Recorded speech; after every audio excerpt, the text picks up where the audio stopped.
आणि सुभाष देसाईंनी मगाशी पेन्शन कोण किती कोणाला मिळतं, आता मला किती मिळते मला नाही मिळणार आहे, अजून मी रिटायर नाही झालेलो. आणि सत्तेतून रिटायर कोणी मला करूच शकत नाही.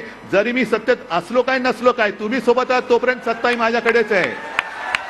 जनतेची सत्ता आहे, ती सगळ्यात महत्वाची आहे. सरकार वेगळं, शिवसेना प्रमुख पुढे सत्तेमध्ये होते पण सत्ता त्यांच्याकडे होती ना. ही ताकद आहे, हे माझं सरकार, ही माझी सत्ता आहे.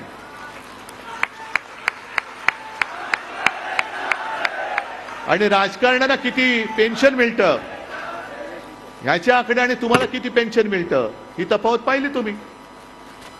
मग माझा एक सरळ प्रश्न आहे, आम्ही राजकारणी आहोत.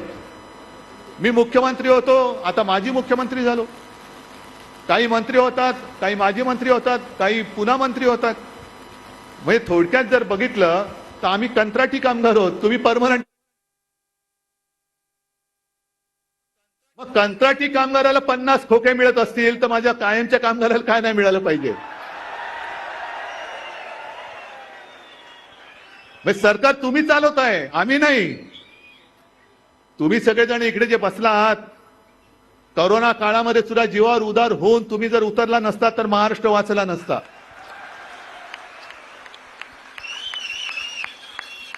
म्हणजे योजना आम्ही जाहीर करतो, पण योजना तुम्ही राबवता घराघरामध्ये जाऊन. आणि तुम्ही जर का साथ दिली नाही तरी सरकारच चालू शकत नाही, कोणतंच सरकार चालू शकत नाही.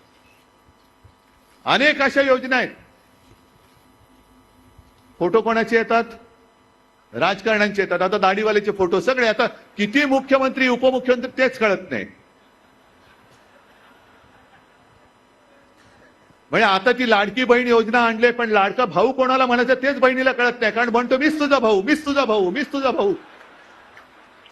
हे सगळे फुकट खाऊ आहेत, पैसा जनतेचा.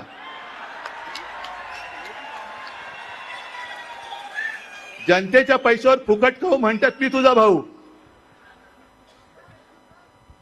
आणि तुम्हाला कल्पना आहे, ती एक राजस्व योजना आहे महसूलची, माहिती आहे ना.